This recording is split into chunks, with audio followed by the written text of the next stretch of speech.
Il titolo di questa iniziativa è Le ragioni del no, si spiega da solo. In realtà per quelli che l'hanno organizzato, l'hanno montato e lo smonteranno ha un altro nome, si chiama Maroni Resistenti, da una parte per ricordare i partigiani che durante la guerra in montagna per lungo tempo furono costretti a mangiare solo castagne, e in parte per sottolineare la nostra volontà di resistenza, lo capite da soli il doppio senso. Le ragioni del no ve ne hanno dette tante negli ultimi giorni, sia del sì che del no. Abbiamo già detto che ci sono questioni di principio che riguardano la parte ideale della Costituzione, che ci sono questioni materiali di organizzazione, di efficienza, di effettivo mantenimento delle promesse che fanno convocando questo referendum e che hanno fatto approvando questa legge. Ve ne parleranno tutti i partecipanti a questa manifestazione. Rifondazione è felice di aver potuto mettere a disposizione la sua organizzazione e le sue capacità per dare la parola a quasi tutti coloro che gruppi, partiti, associazioni, comitati hanno contribuito a questa campagna e ci aiuteranno a vincere questo referendum. In particolare io vorrei ringraziare Lidia Menapace, che è partigiana, femminista, pacifista, attivista politica, compagna, che è un pezzo di storia di questo paese. Siamo felici che sia qui per aiutarci a ragionare di questo no. Non vi dico altro perché vi diranno più che a sufficienza tutti i compagni e alla fine il nostro segretario Paolo Ferrero. Nel frattempo io inviterei, se possibile, la compagna Floriana Rizzetto, se vuole. Grazie Floriana, presidente dell'ANPI di Padova. Grazie. Sì, grazie, un saluto a tutti, ringrazio anche per questo invito, ma io sto aderendo ovviamente a tutte le iniziative possibili e immaginabili organizzate dal Comitato del No, dal nostro Comitato del No, ovviamente alcune organizzate dall'ANPI e tutti i movimenti che ci sono vicini e con cui condividiamo le ragioni di merito nei confronti di questa modifica della Costituzione, che ci sembra una modifica sbagliata, fatta male e tra le altre gestita anche in modo anche questo pessimo e autoritario.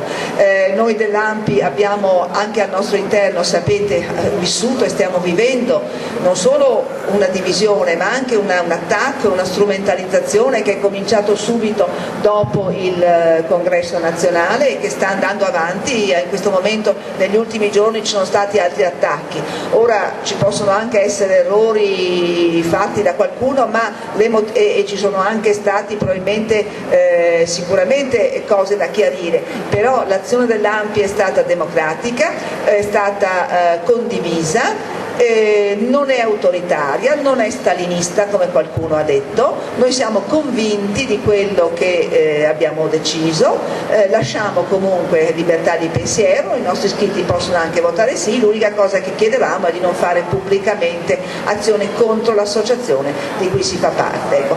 Quindi noi fino al 3 lavoreremo attivamente, anzi al 2 perché ovviamente a mezzanotte del 2 termina la campagna. Condivideremo questa iniziativa che qualcuno già conosce, il 29 sera proietteremo al fronte del Porto Astra il film sul referendum cileno che abbatte Pinochet, partiti in minoranza e invece arrivano a vincere il referendum, ci sarà una larga partecipazione, sapete che movimenti ce ne sono tanti, non abbiamo niente a che vedere, anche se anche questo ce lo rifacciano sempre, con comitati del no di destra, assolutamente, non abbiamo proprio nessuno, neanche ci incontriamo, non sappiamo neanche chi sono e dove, cioè sappiamo alla televisione perché compare Brunetta, compare Salvini, però di fatto non abbiamo nulla a che vedere, è un'accusa che continuiamo a sentirci lanciare. Noi ogni volta combattiamo, ecco, io non ho fatto resistenza mentre la mia amica Lidia che è qui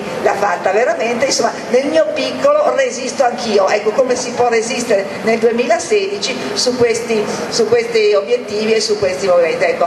Cercate di lavorare, come dice il nostro Presidente, di convincere le persone incerte, di affrontare discorsi anche con i vicini di casa, ecco adesso non è che provocatoriamente uno incontra per la strada tu che cosa voti, però ecco cercate di far capire i motivi per cui questa riforma non deve essere approvata, ecco. Poi per carità forse ci sono delle cose che potevamo anche se fosse stato spacchettato, ma così è talmente forte il peso del negativo che non si può proprio non dire di no, ecco, quindi convintamente diciamo no e lavoriamo per riuscire a trovarci in piazza il 5 contenti, ecco, speriamo, ecco, d'accordo? Lidia Menapace e Paolo Ferrero che ci diranno le loro ragioni, che sono le nostre ragioni per questo no. Sono mesi ormai che siamo nelle piazze, nelle vie, prima a raccogliere le firme e poi a parlare con le persone per cercare di far capire non il dispositivo tecnico di questa riforma, anche quello negli incontri che siamo andati a fare e continuiamo a fare in giro per tutta la provincia, ma a far capire il significato politico di questa riforma. Anzi, cominciamo a chiamarla revisione, non è una riforma, è una revisione che stravolge la nostra Costituzione.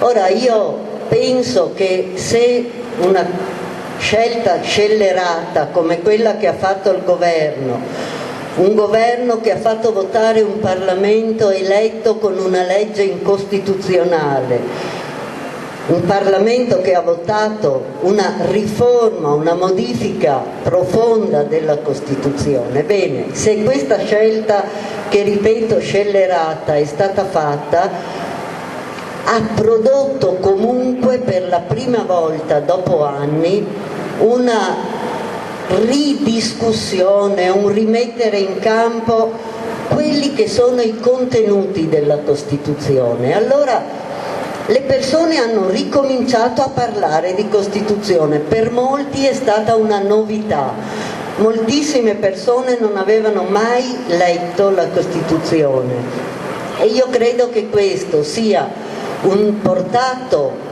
positivo che noi dobbiamo prendere in mano. Dal 5 di dicembre qualsiasi cosa succeda, e deve succedere la vittoria del no, ma qualsiasi cosa succeda noi dobbiamo continuare a lavorare perché la Costituzione venga attuata in tutte le nostre azioni politiche, nel cominciare a dire vogliamo che i programmi politici, i programmi elettorali partano dall'attuazione della Costituzione, dai principi fondamentali, qualunque sia il risultato.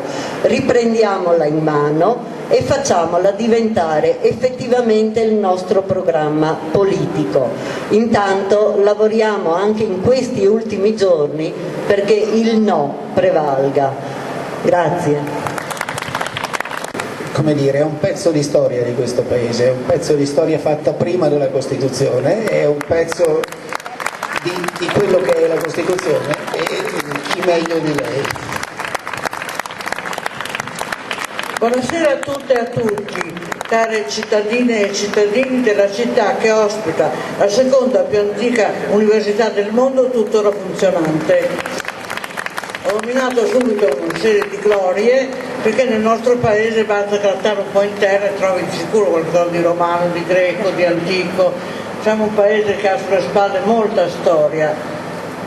Conviene ricordarselo, perché il fatto che qualcuno vada a cancellarcela di dosso non è un alleviamento, è appunto, come è stato detto prima da Giuliano, una revisione. Sapete che la parola revisione è stata usata da una scuola storiografica non scientifica che un po' di tempo fa ha cercato di dimostrare che Hitler era una brava persona, che aiutava le vecchiette a attraversare le strade, che accarezzava i bambini, specialmente se biondi e con gli occhi azzurri, che amava moltissimo gli animali, le persone no, ma gli animali moltissimo. E una scuola così è una scuola che non può essere detta scientifica. Dire che il testo del referendum che ci viene proposto è un testo revisionista vuol dire già dire che non ha alcun fondamento scientifico, e questo comunque vale la pena di ricordarlo, perché siccome si vantano tanto che sanno solo loro tutto e chi non segue quello che loro dicono è conservatore, ignorante e altre cose, vabbè, punto e a capo. In una vita lunga come la mia naturalmente ho ricevuto una quantità di epiteti, vecchiaccia, femminista, strega, simpatica, antipatica, ma adesso ho raccolto un epiteto che ancora non avevo: accozzaglia. Care compagne e cari compagni, sono una accozzaglia. Ma come mai? Ma chi è che si è messo in testa una cosa di questo genere? Il nostro Presidente del Consiglio, che per la verità ama farsi chiamare capo del governo, e sapete che solo Mussolini si è fatto chiamare capo del governo, tutti gli altri presidenti semplicemente, ha pensato oramai di passare agli insulti, come se l'insulto fosse un argomento. Allora io considero accozzaglia un complimento, perché vuol dire che rappresento, in qualche modo interpreto, in qualche modo faccio vivere qua in mezzo a noi un'infinità di persone anche molto disparate tra di loro, non tutte fatte a macchina, tutte uguali l'una all'altra, no, forse a comando, no? Una cozzaglia è una cosa vivente, è un mescolamento di persone diverse che assomiglia molto a quello che eravamo noi durante la Resistenza. So che ci sono di quelli, di quelle che si lamentano, si scusano, hanno vergogna dei nostri alleati. Prima di tutto, se votano no, possono essere di qualsiasi altra opinione, intanto che votino no, poi faremo i conti, ma intanto che votino no, e no, e no, e no. Anche perché, essendo un referendum non una scelta politico-partitica per formare un governo o eleggere una Camera, ma una scelta che attiene alla sovranità popolare, viene prima di qualsiasi ulteriore determinazione politico-partitica. Questo è scientifico, non è una cosa di propaganda che io dico adesso. Prima di essere iscritti a un partito o in una corrente politica o sindacale si è cittadini di un paese, e il referendum riguarda questo aspetto, la cittadinanza. La stessa cosa era anche durante la Resistenza. Io ho al collo il fazzoletto della Repubblica dell'Ossola, perché sono nata a Novara e la Resistenza l'ho fatta là. Sono partigiana combattente col grado di sottotenente. Non so se qualcuno qui presente ha un grado militare più elevato del mio, alzi la mano. Se io dico attenti dovete scattare, pensate un po'. E invece io ho ricevuto questo brevetto di partigiana combattente col grado di sottotenente e aspetto il giro di posta, un congedo militare assoluto e illimitato, perché fuori dai piedi non vogliamo più vederti. Allora, invece di impressionarmi, visto che delle cose militari ho sempre avuto sulle cose militari un giudizio molto dubbio, mi sono detto: ma come fanno a congedarmi se non ne sono mai arruolata?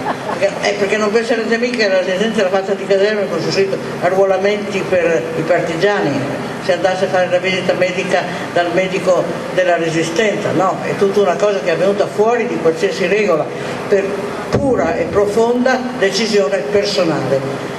Questa sovranità, questo modo di agire per personale decisione riguarda in genere i referendum, cioè questo referendum divide il paese in due, se il no c'ha l'80% no, basta essere tanti per non dividerlo in due. Quindi mettere insieme molti voti significa anche correggere.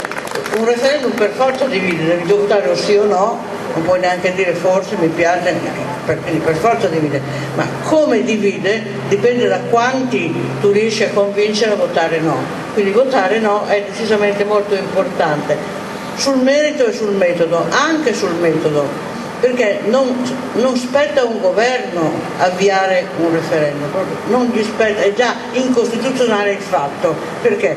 Perché nella Costituzione italiana, al secondo comma dell'articolo 1, c'è scritto la sovranità appartiene al popolo che la esercita.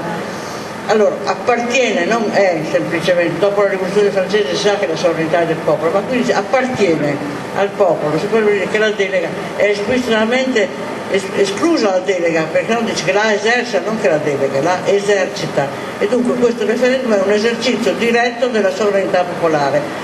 In questo consiste la sua importanza e anche la sua, per certi versi, indeterminatezza.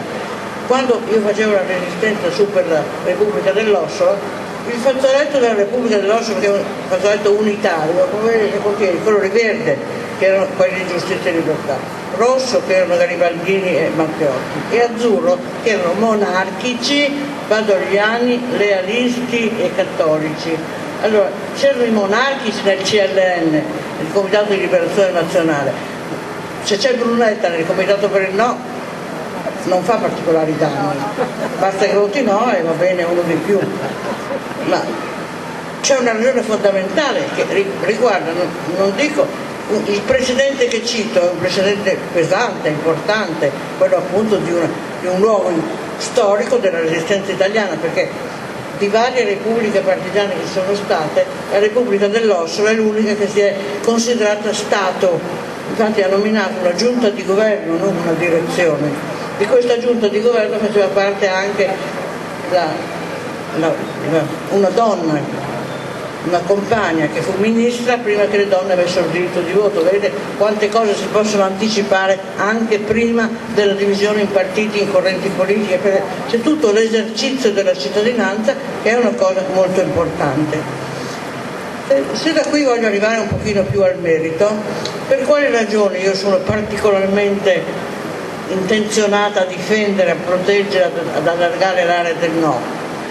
Per tante ragioni, ma la principale è che questa revisione che ci viene proposta dal governo, il governo non è riuscito a imporla direttamente, perché nonostante tutte le furberie di Renzi, le sue abilità manovriere, le sue disinvolture nel cercare alleanze, non è riuscito a mettere insieme un numero di voti abbastanza al Parlamento da poterlo far diventare direttamente legge costituzionale. Quindi è obbligato a fare il referendum e a noi questa è l'occasione per fargli sapere che non siamo proprio d'accordo con un'idea di Stato come quella che vorrebbe farci passare con questa revisione. Perché?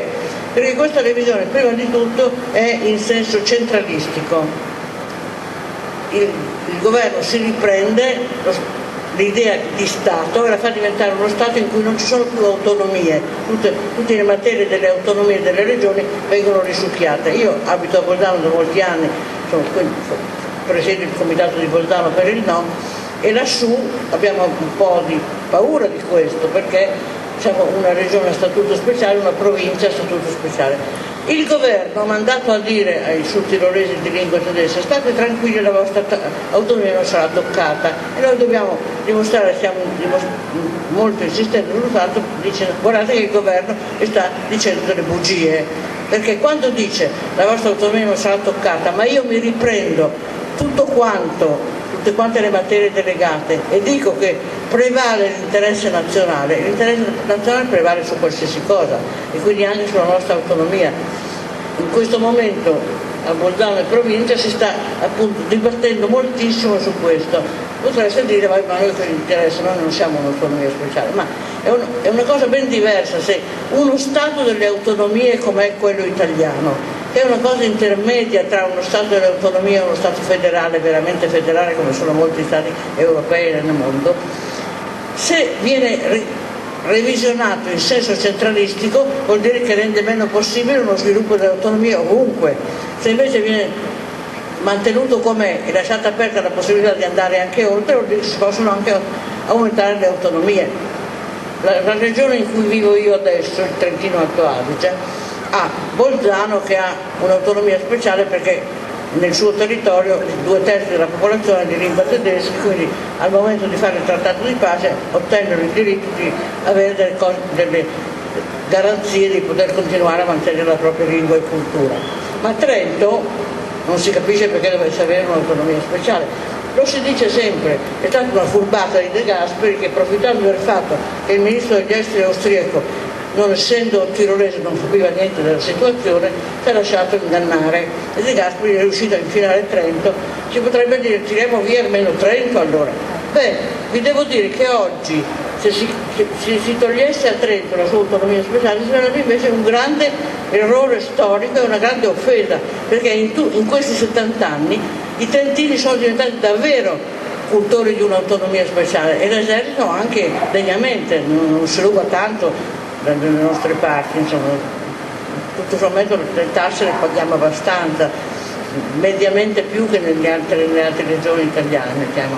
E soprattutto i trentini sono appassionati di questa possibilità di decidere del loro modo di vivere, per cui quando il governo seguita a far arrivare dei messaggi lassù, e credo che nelle altre regioni a statuto speciale, state tranquilli, la vostra autonomia è al sicuro, io dico quando a un'autonomia viene tolta la base fondamentale, cioè il riferimento alla forma dello Stato, quello che sopravvive è puro folklore. Dico sempre, ma sì, il mercatino di Natale ce lo lasceranno. Il mercatino di Natale noi bolzani lo odiamo cordialmente perché Bolzano diventa invivibile, 80 bus che vengono da tutta Italia per un mercatino dove i mercanti di Bolzano vendono tutti i fondi di magazzino che hanno a prezzi impossibili. È un affare per loro, ma mi sembra eccessivo usare un referendum per favorire i mercanti di Bolzano che stanno già bene, insomma non hanno problemi di sopravvivenza sicuro, non sono una categoria da assistere, ci pensano già loro a incrementare i loro guadagni. Mi sembrerà che io prenda tutta questa materia poco sul serio. Io sono convinta che è veramente invece un'occasione straimportante questa in cui siamo, perché nonostante tutto c'è un interesse politico appena che comincia a muoversi, ma che un pochino si muove. L'Italia non è proprio un paese piatto, non dico che abbia belle ondate, ma non so se anche da queste parti dice che il mare fa le occhette quando in cima alle onde c'è un pochino di schiuma. Quel po' di schiuma si vede.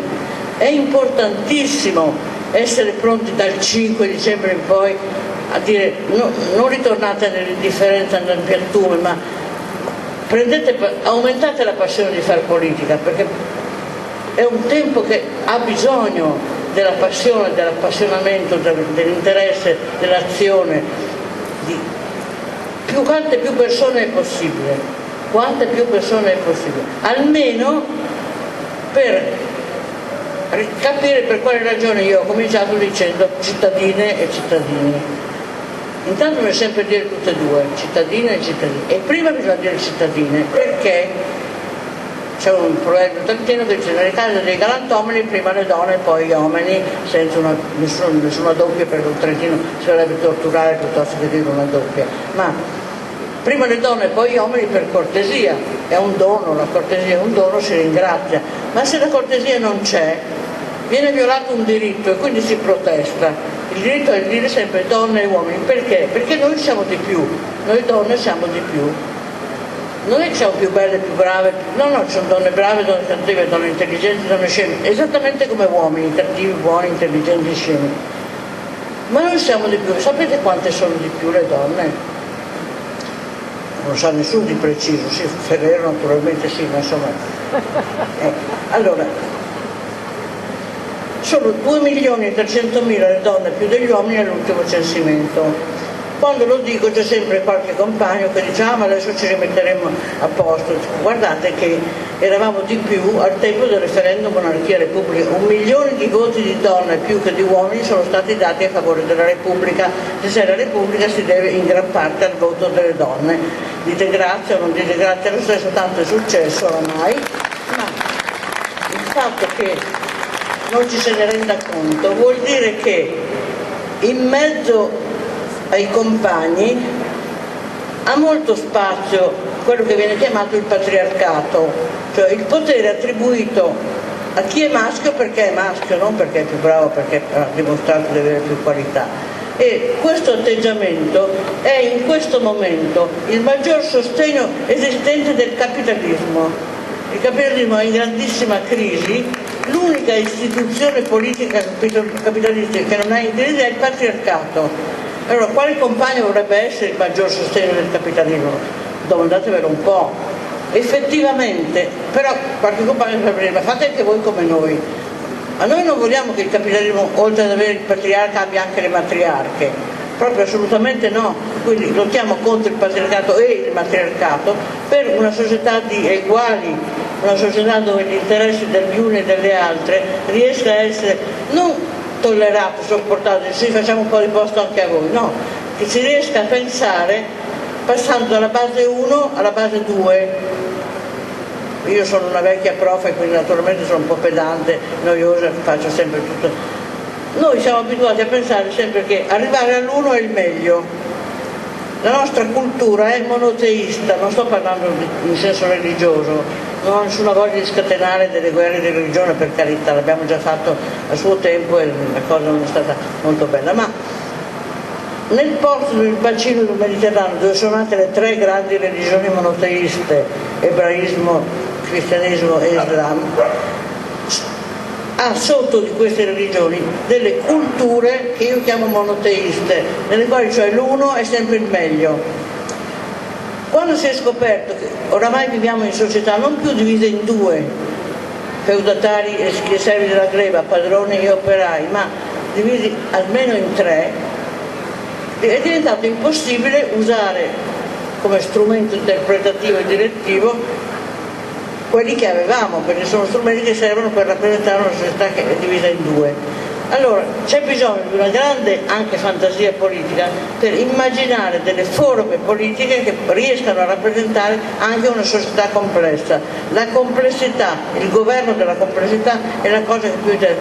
Questo referendum è tra l'altro anche un primo modo di affrontare anche così sommariamente la complessità, perché tiene insieme persone che per qualsiasi altra cosa non sono d'accordo. Sono d'accordo con te di dire no a questo referendum revisionista, non sono d'accordo con te per nessun'altra cosa, la scuola, la sanità,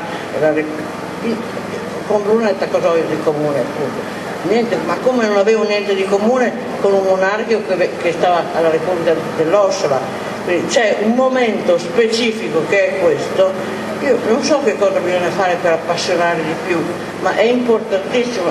Da tutte le parti dove vado, sono in giro un po' come una matta, ogni tanto non so dove sono addirittura, ma non è Alzheimer, giuro che non è Alzheimer ancora, dopo gli 80 non viene più peraltro, quindi sono tranquilla e beata. Dovunque mi trovi, alla fine dico, ma cosa faremo dal 5 dicembre in poi? Guai se non cominciamo a pensare cosa faremo dal 5 dicembre in poi. Io penso per esempio che se cominciamo a occupare del terremoto abbiamo un argomento intorno al quale è possibile suscitare interesse, lavoro, capacità politica, fornitura di teoria politica straordinaria. Naturalmente non parlo adesso perché sennò ho già detto tutto, poi che cosa dico? Mi tocca stare zitta dopo il 4 dicembre, proprio nel momento in cui spero che mi potrò cominciare a parlare a voce spiegata dicendo adesso facciamo un programma per questo e per quell'altro. Grazie.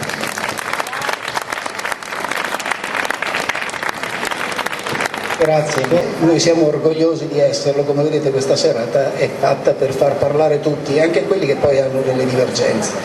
E a ulteriore riprova io chiederei a Andrea Gabillara, segretario provinciale della FLAI CGIL, di venire a dirci la sua.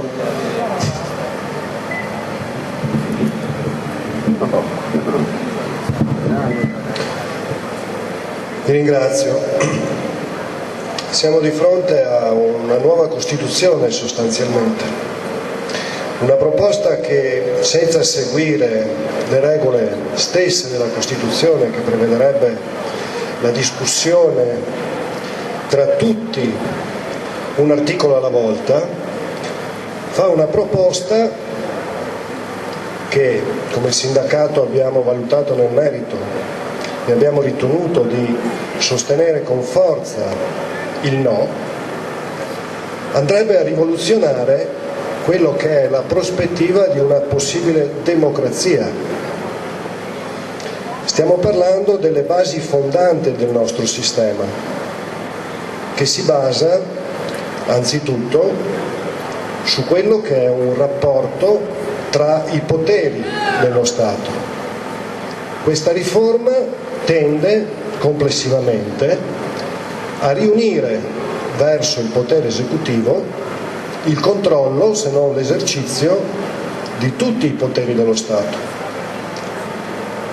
Tende, come giustamente diceva Livia Menapace, a eliminare la possibilità di rappresentare le diverse regioni, le particolarità, perché se è vero che continuerà ad esistere una struttura, la chiameremo Senato, questo avrà molti meno poteri di prima, non potrà entrare nel merito della discussione del bilancio e quindi è chiaro che non avendo titolo a partecipare a questi capitoli sarà molto difficile riuscire a rappresentare le particolarità e le regionalità. Il tema della divisione dei poteri nasce storicamente proprio qui a Padova. È stato Marsilio da Padova il primo a esprimere questo concetto fondamentale che è un asse portante, è la colonna vertebrale della possibile democrazia futura.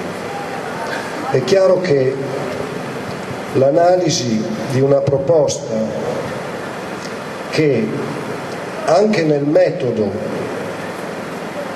si manifesta come una forzatura di una sola parte, dove non c'è quel valore che poteva avere la Costituente che ha prodotto la Costituzione originale, è anche un elemento per dire no anche nel metodo.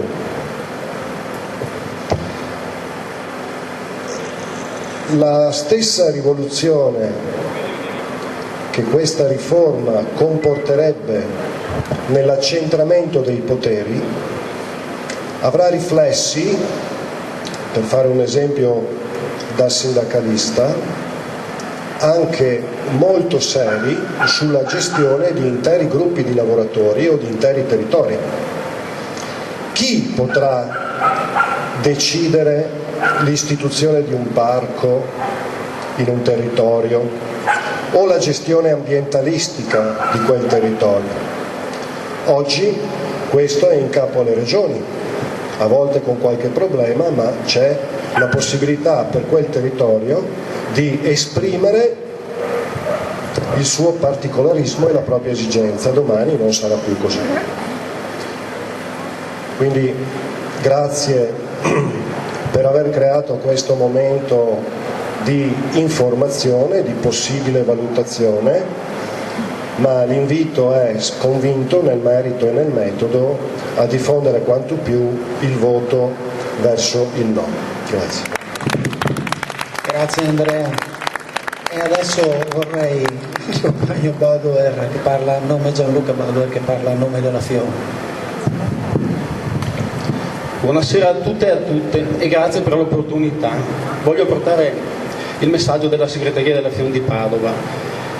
Questa è una riforma truffa sostanzialmente perché è fatta solamente con degli slogan che hanno l'effetto di quello che ha avuto la riforma sulle pensioni, la riforma sul mercato del lavoro, tutta una serie di promesse che hanno precarizzato e che hanno tolto diritti ai lavoratori, sostanzialmente incrementando la precarietà, se penso ai voucher, a tutto il sistema con il quale oggi si lavora.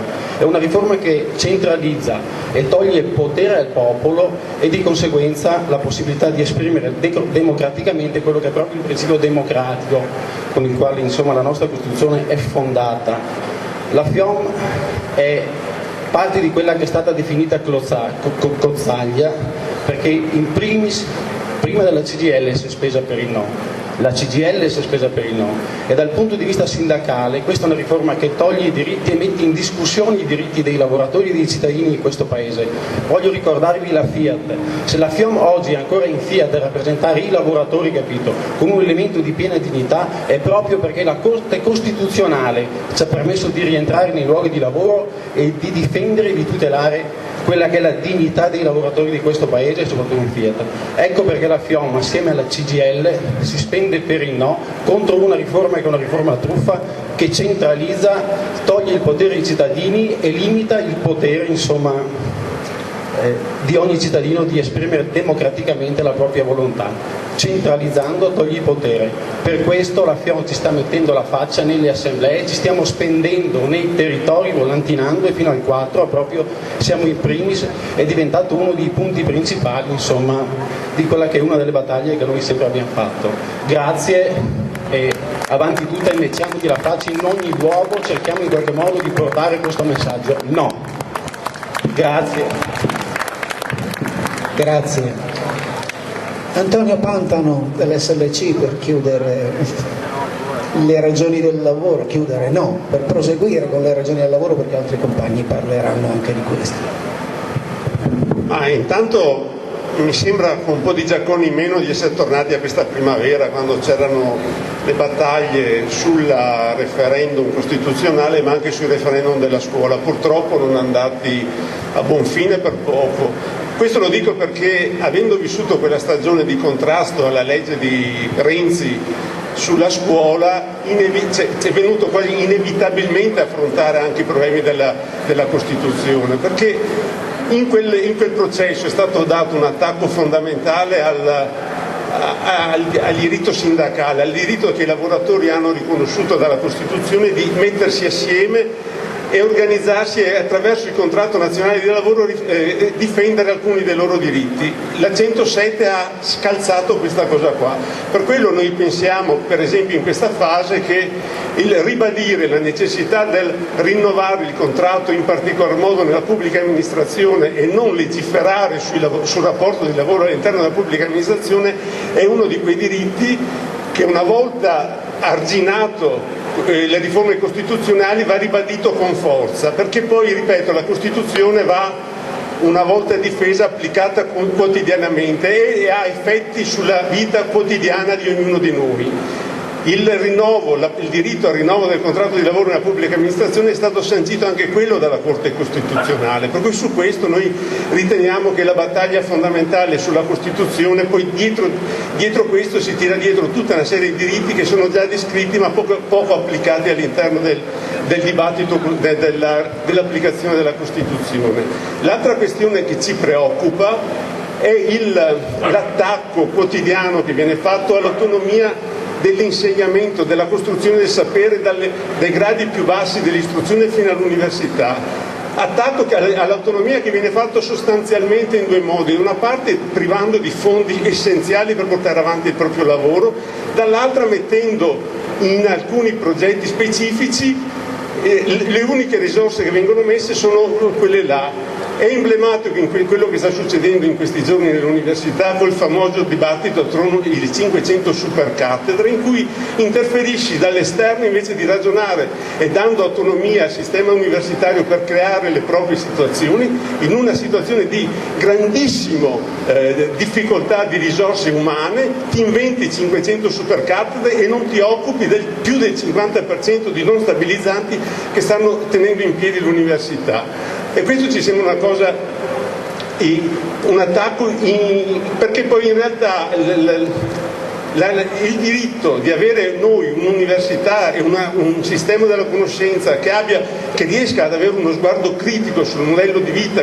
sul modello sociale e economico che stiamo subendo, è un diritto di ognuno di noi, non è un diritto dei poteri forti, e su questa cosa noi siamo molto, molto preoccupati. Per quello con forza riteniamo di dover assolutamente mettere un argine votando no al 4 dicembre, ma contemporaneamente dobbiamo continuare a ribadire alcuni dei diritti e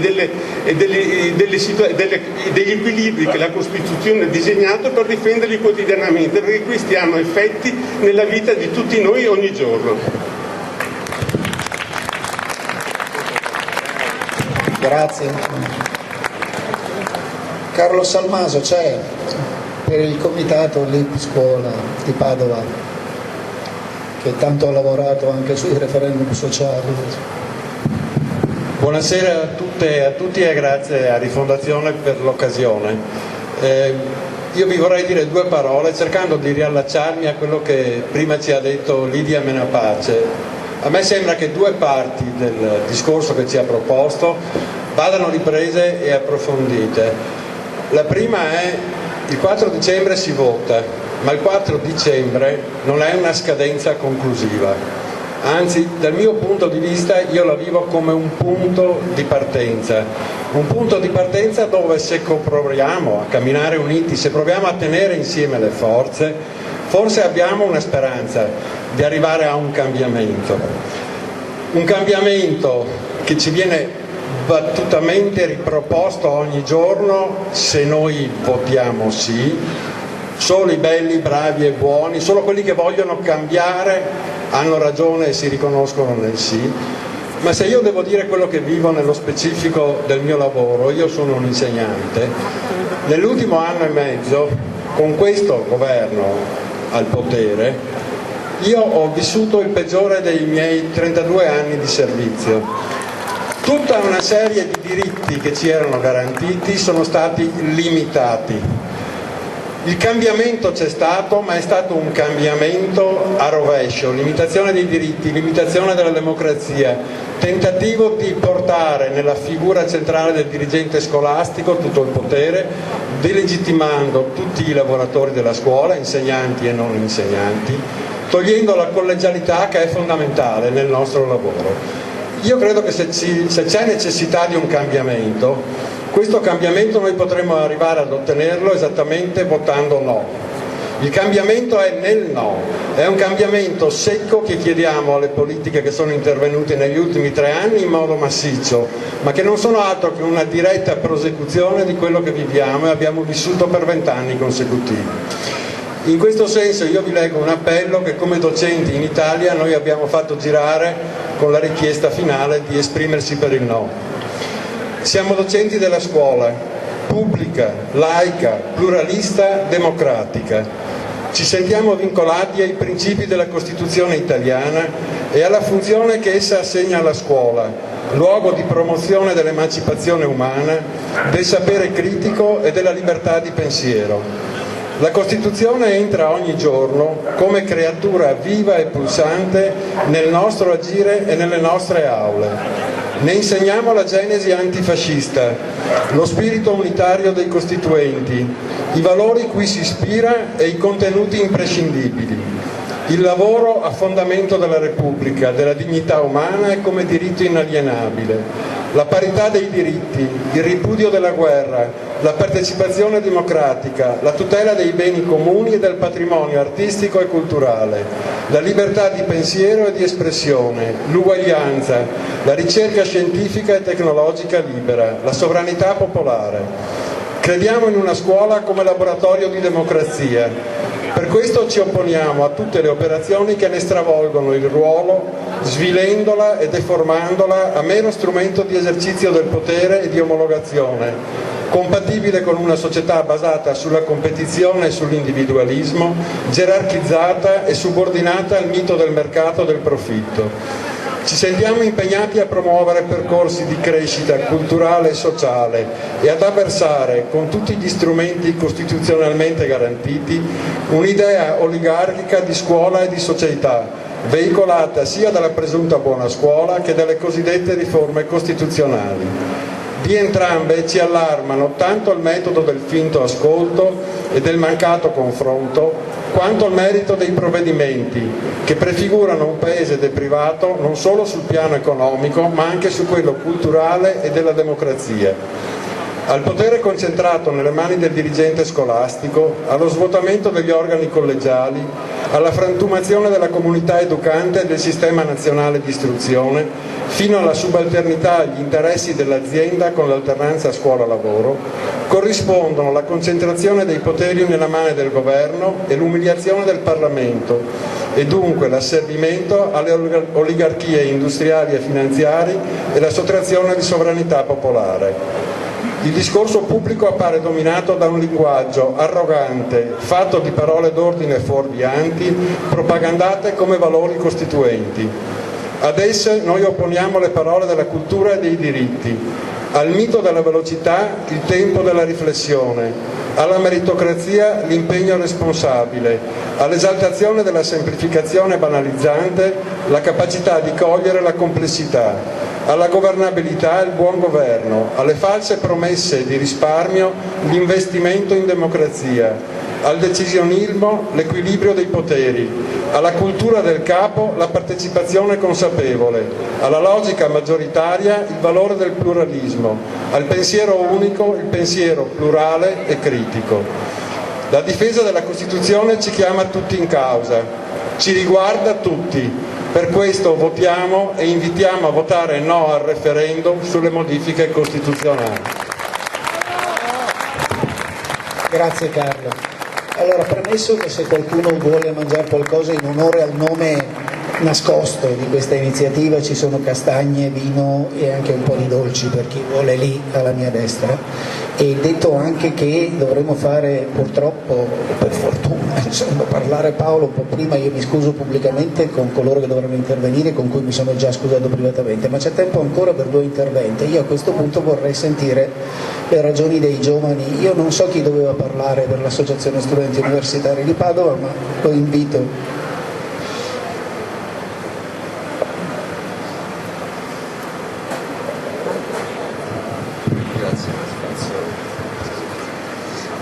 Allora, noi come studentesse e come studenti abbiamo deciso di iniziare a lavorare a partire dai luoghi della formazione per decostruire quello che è una campagna elettorale portata avanti del sì e che fa proprio un tema che è nostro, sia il tema generazionale. Il governo ha posto in contrapposizione chi difende la Costituzione, definendolo come conservatore, come immobilista, parlando di una riforma che invece è fatta per i giovani e per il cambiamento. Ebbene, noi sfidiamo il governo proprio su questo tema, dicendo che non è una riforma che rappresenta quello che noi abbiamo vissuto, ossia gli effetti di Jobs Act, Buona Scuola e degli interventi che stanno provando a riformare l'università. Non vogliamo che in questa campagna elettorale la contrapposizione rimanga fra giovani e conservatori, ma vogliamo invece dire che il tema della contrapposizione è fra chi ha di meno e chi ha di più, e che quindi il tema non è il cambiamento, il tema non è generazionale, ma il tema è quello delle disuguaglianze. Per quanto riguarda il metodo, noi abbiamo già subito il modello che questa riforma, che questa revisione costituzionale vuole consacrare, un modello fatto di decretazione d'urgenza, di deleghe in bianco, e vedremo gli effetti nei prossimi mesi con la Buona Scuola, ed è un modello che materialmente nella riforma costituzionale viene messo in nero su bianco, con il controllo del Partito della Nazione su quella che sarà effettivamente l'unica Camera legiferatrice, e con la riforma del titolo quinto che già esautora i territori dalla possibilità di decidere, esautora le comunità locali sul decidere della propria vita, del controllo delle proprie terre, sui temi dell'energia, della salute. Ebbene, allora noi vogliamo sfidare il governo e chiedere qual è la direzione reale verso cui va questa riforma. Per noi deve essere quella della maggiore democrazia dal basso, della decisionalità, della rappresentanza delle istanze sociali e delle aspettative e dei bisogni materiali dei cittadini, contro quello che invece è un impianto ideologico che pone delle contrapposizioni. E una di queste è quella fra decisionalità e rappresentanza delle istanze sociali, una decisionalità improntata non a rappresentare i cittadini quanto piuttosto a rispondere alle esigenze di una lobby finanziaria ed economica, o ancora una contrapposizione fra governabilità e democrazia, come se la democrazia fosse soltanto un meccanismo amministrativo. Per noi deve tornare ad essere un meccanismo collettivo, e per cui non permetteremo l'istituzionalizzazione del Partito della Nazione.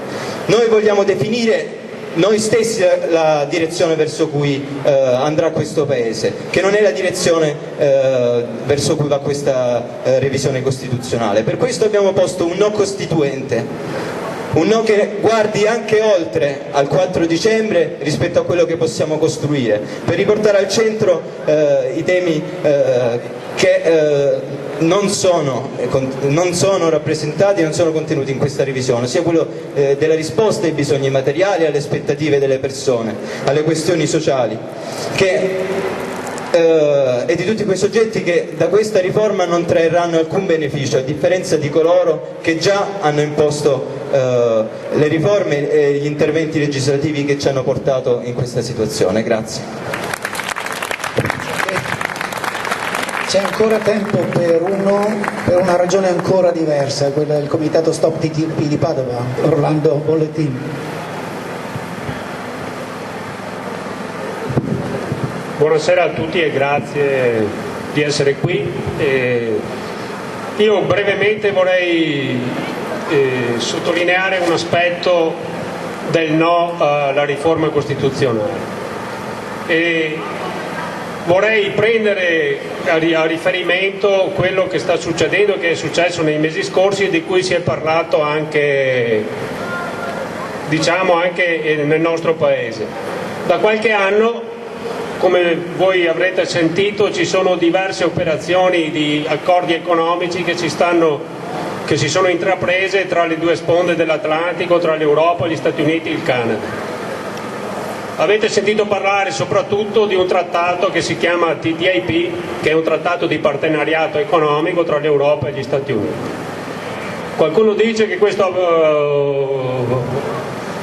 accordo è andato in soffitta perché ha incontrato delle resistenze, oltre che da movimenti popolari che si sono espressi contro di esso, anche da parte di governi europei che hanno scoperto che forse non era tutto oro quello che veniva presentato.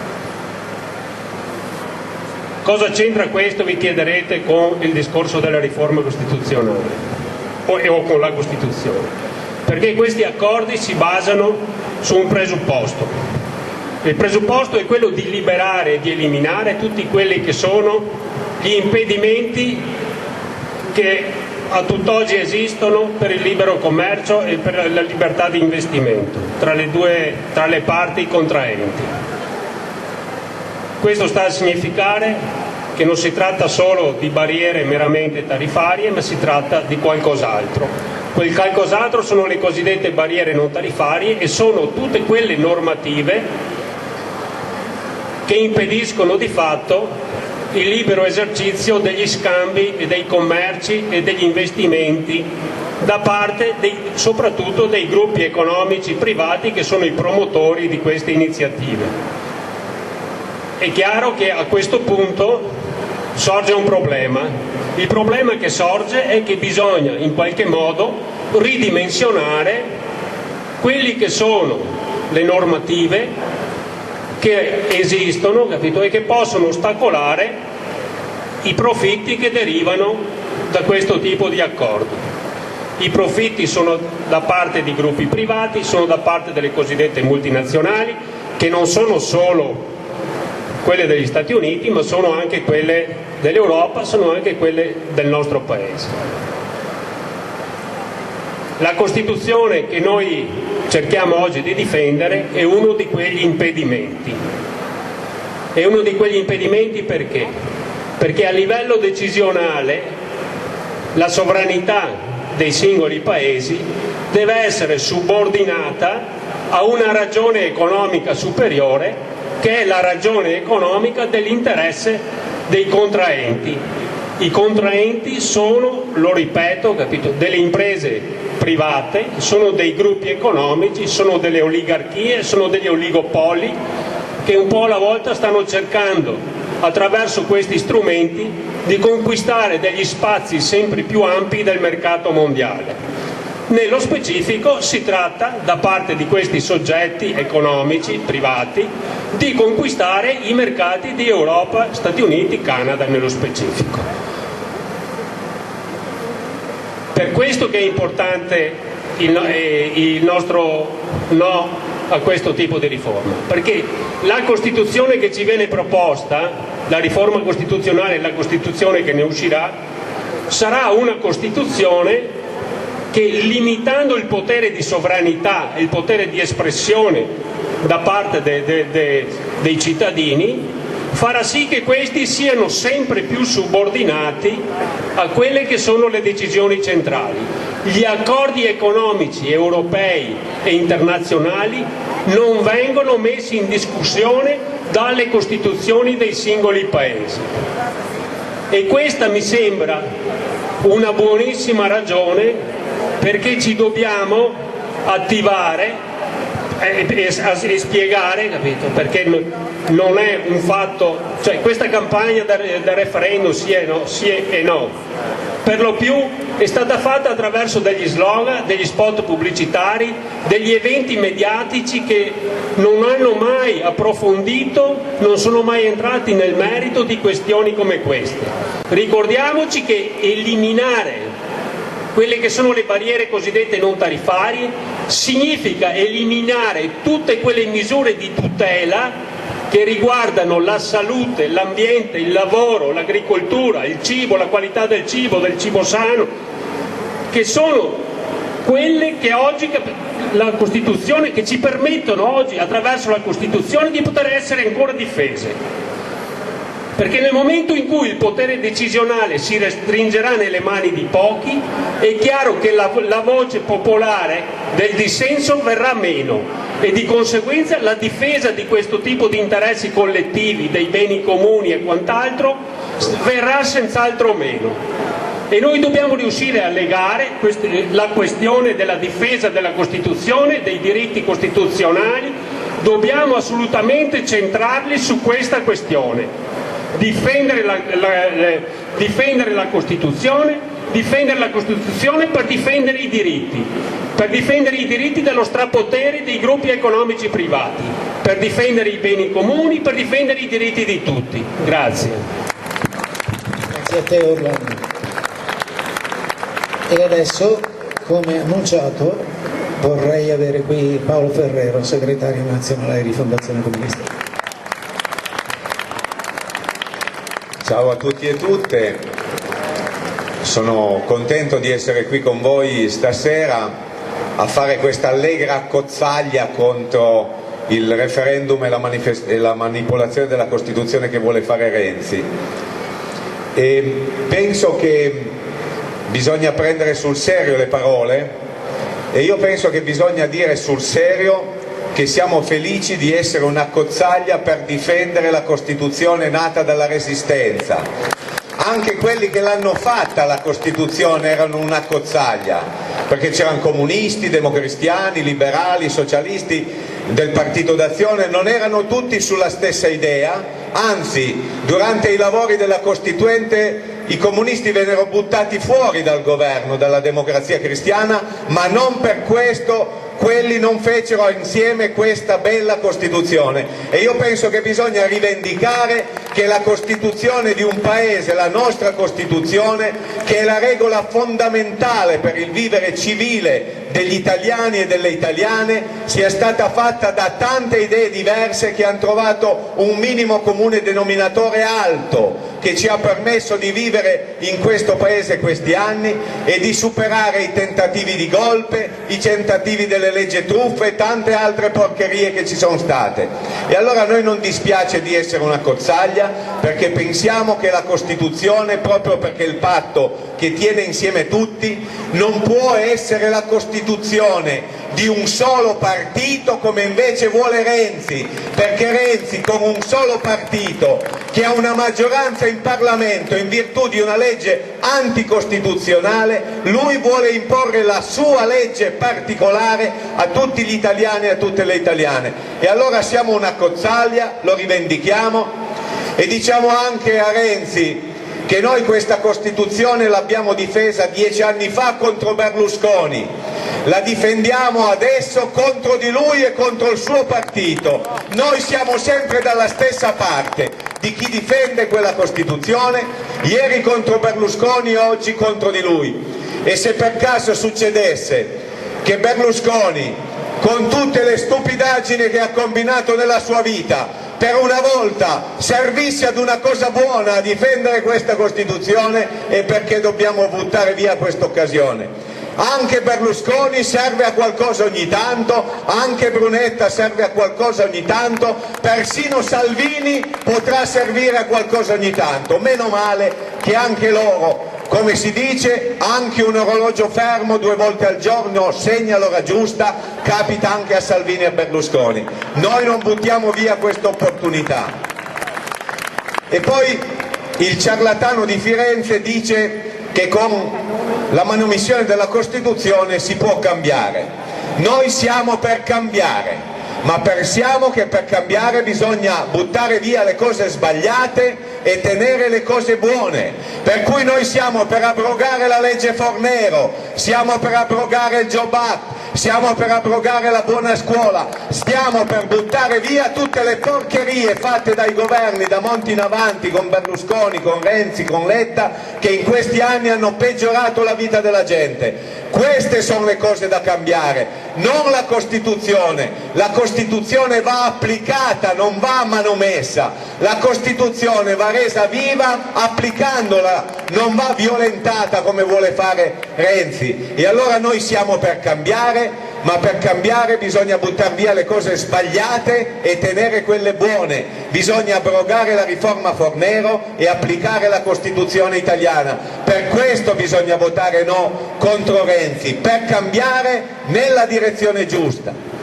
E Renzi dice bisogna votare sì perché così si abolisce il Senato e risparmiamo. Al netto che se fosse vero basterebbe abolire anche la Camera e così si risparmia di più. Se poi non si andasse più a votare abbiamo un'altra fetta di risparmio, e se si mettesse uno dell'ISIS, di quelli particolarmente moralisti, a presiedere tutta la baracca, forse quello non ruba nemmeno e allora risparmiamo di più. Con questa logica Mussolini ha risparmiato un casino, perlomeno fin quando è arrivato alla guerra. Ma il problema è che Renzi dice risparmiamo, non è vero.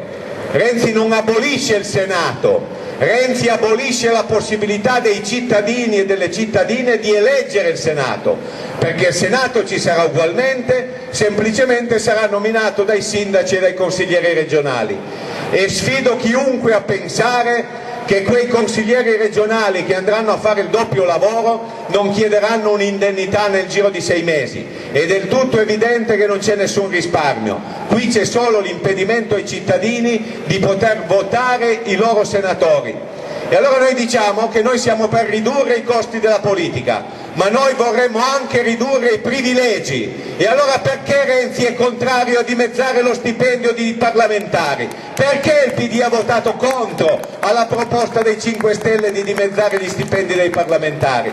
Perché Renzi è contrario ad abolire i vitalizi dei parlamentari? Eppure sono uno scandalo, perché chi fa il parlamentare dovrebbe avere la pensione come gli altri lavoratori e lavoratrici, non avere una specie di assicurazione sulla vita che ti permette di fare il nababbo vita natural durante. E c'è una ragione per cui Renzi vuole abolire l'elettività del Senato ma non abolire i privilegi, perché visto che Renzi ha un'idea presidenzialista della politica, ha un'idea di avere l'uomo solo al comando, che ti entra in casa a colazione, pranzo e cena a reti unificate, ma questa idea, questa concezione presidenzialista della politica vuole abolire tutti i corpi sociali intermedi. Renzi non vuol discutere col sindacato perché lo considera un disturbo, ma Renzi non vuole avere una Camera autorevole. Renzi vuole avere dei parlamentari che vengano considerati dei lazzaroni dalla cittadinanza, perché non vuole avere una Camera che gli possa dire di no. Renzi vuole essere da solo a comandare e parlare direttamente al popolo saltando tutti. C'è già qualcun altro che negli anni scorsi aveva proposto cose simili, ma questa è l'idea di Renzi. E allora noi diciamo ai nostri concittadini che noi siamo per ridurre i costi della politica, ma siamo per abbattere i privilegi in modo da poter avere dei deputati che stiano all'onor del mondo e possano essere rispettati per le cose che fanno e non considerati semplicemente dei mangiapane a tradimento come oggi, perché questa è la distruzione della democrazia, quello che fa Renzi, la costruzione di un meccanismo plebiscitario e la non salvaguardia della dignità della funzione parlamentare. E allora io penso che queste cose le dobbiamo dire con chiarezza nei prossimi giorni, dobbiamo dire bisogna cambiare, ma per cambiare bisogna abolire le cose sbagliate e valorizzare quelle giuste come la Costituzione, bisogna risparmiare sui costi della politica, ma bisogna abolire i privilegi e non la possibilità di eleggere il Senato, e bisogna valorizzare il fatto che questa Costituzione va difesa e va difesa usando tutti i no. A nessuno sarebbe mai venuto in mente di dire che Berlinguer non era antifascista e non era comunista perché capitava a Berlinguer di votare con Almirante, ma se una cosa è sbagliata tu voti contro con chiunque altro, non è che aspetti di avere la benedizione da Renzi per poterti opporre. Io però vorrei sottolineare un elemento in particolare, perché uno dei problemi di questa revisione costituzionale, di questa manomissione della Costituzione, è che loro cambiano 47 articoli della Costituzione. Non c'è nessuno che è in grado di spiegare dettagliatamente tutte le modifiche che ci sono, perché è impossibile. 47 articoli sono un'enormità e alcuni degli articoli che loro fanno sono così confusi e con rimandi ad altre leggi applicative che non si capisce letteralmente quello che salterà fuori. Questo è già un buon motivo per votare no, perché non si può fare una modifica della Costituzione cambiandola in 47 parti e poi chiedersi di esprimersi con un sì o con un no. Quello da solo merita il no. Ma il punto che io voglio sottolineare è che tutta questa manomissione, a mio parere, ha una logica. E c'è un punto centrale, io penso, e il punto centrale è che questa manomissione della Costituzione alla fine produce un risultato, e il risultato è di spostare del potere dal basso verso l'alto, dal Parlamento al governo, dalle regioni al governo, dal popolo al governo. Questa modifica della Costituzione fa il contrario di quello che servirebbe, perché già oggi chi ha il potere ne ha troppo di potere. Dalle banche ai governi all'Unione Europea hanno troppo potere e i popoli, il popolo italiano come quello francese, spagnolo, greco, hanno troppo poco potere. E la dinamica di questi anni è stata di togliere potere ai popoli, di spiegare ai popoli che non contavano niente e che bisognava affidarsi ai grandi e ai potenti. Questa riforma sposta ulteriore potere dal basso verso l'alto. Lo fa col principio di supremazia, per cui il governo potrà decidere se vuole fare un inceneritore, un deposito di scorie nucleari, un rigassificatore, una linea ad alta velocità, avrà lo strumento in Costituzione per decidere che si fa anche se la popolazione è contraria. È una vergogna questa roba qua. Così come le regioni verranno spogliate dei loro poteri, e poi questa storia che mettono in Costituzione che se il governo ha un disegno di legge particolarmente importante per l'applicazione del suo programma, il governo può obbligare il Parlamento a calendarizzarlo e il Parlamento entro 75 giorni lo deve votare. Questa roba qui è la distruzione del principio della divisione e dell'autonomia dei poteri di uno Stato. Questa cosa è la supremazia dell'esecutivo sul legislativo, questa cosa è una violenza alla rivoluzione francese e a tutti i pensatori e i pensieri democratici che abbiamo conosciuto, perché questa cosa non esiste in nessun altro paese occidentale dove si dice che ci sia la democrazia. E questo è un problema non solo in linea di principio, perché dovranno rifare i manuali che spiegano il diritto costituzionale, altro che le balle che racconta Renzi e le balle che racconta Napolitano, il peggior presidente che la Repubblica Italiana abbia mai avuto. Un signore che era comunista e che è diventato il servo scemo dei poteri forti in questo paese, perché bisogna chiamare le cose come stanno. Loro dicono che non si modifica la forma di governo, che si cambia solo la seconda parte della Costituzione, ma questa violenza dell'esecutivo sul Parlamento è una manomissione dei principi costitutivi dello Stato italiano ed è un problema di diritto ma è un problema di fatto. Se passasse questa manomissione della Costituzione, un qualsiasi dei prossimi governi potrebbe il 1° luglio presentare un disegno di legge per abolire il Servizio Sanitario Nazionale e avere quella legge votata obbligatoriamente entro il 15 di settembre. Questo vorrebbe dire mettere la gente in condizione di non potersi opporre a un provvedimento così, perché noi siamo un paese in cui 3 reti televisive sono in mano al governo e Renzi ha messo le sue manacce sulle reti televisive poche settimane prima di arrivare adesso alla campagna referendaria. 3 reti televisive sono di Berlusconi, l'altra è di un altro imprenditore, poi c'è la Stampa di Torino che è degli Agnelli, il Corriere della Sera che è di una cordata di industriali, il Sole 24 Ore direttamente di Confindustria, Repubblica è di un altro industriale che passa per essere di sinistra, in realtà De Benedetti era un dirigente della Fiat che nel 79 se n'è andato dalla Fiat perché litigava con Romiti, perché lui gli operai della Fiat li voleva licenziare direttamente senza nemmeno metterli in cassa integrazione. Noi abbiamo un'informazione che in Italia è in mano ai padroni.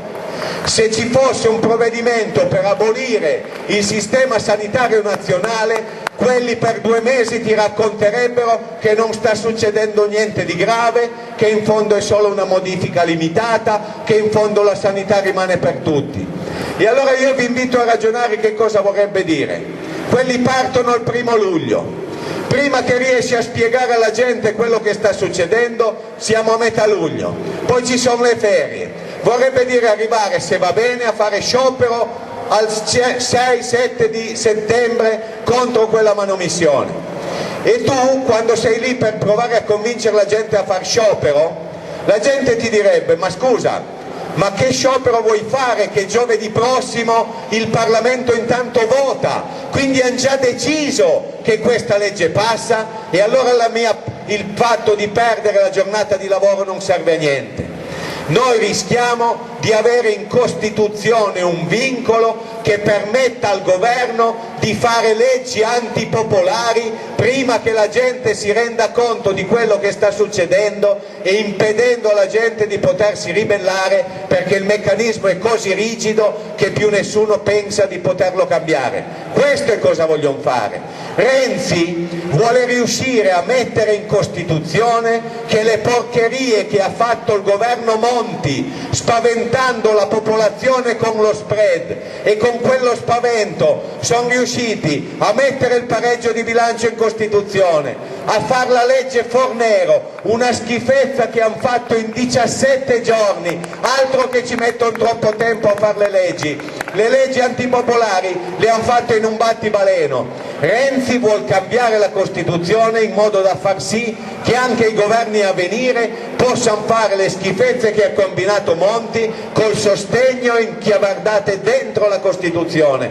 Per questo bisogna dirgli di no, perché il cambio che loro vogliono è un cambio che toglie potere, toglie sovranità al popolo e lo sposta in alto verso il governo, verso il Presidente del Consiglio. Ne hanno già troppo, bisogna dirgli di no. Se volessimo cambiare la Costituzione bisognerebbe pensare a come si istituiscono degli organismi di partecipazione, di autogestione popolare a fianco del Parlamento, altro che regalare altro potere al governo, al Presidente del Consiglio. E allora io penso che questo noi dobbiamo dire. La Costituzione che vuole Renzi somiglierebbe di più ai trattati europei, quella schifezza che abbiamo già oggi, per cui ci spiegano da un giorno all'altro che Bruxelles ha deciso e noi dobbiamo applicare delle decisioni di cui non conosciamo nemmeno l'origine.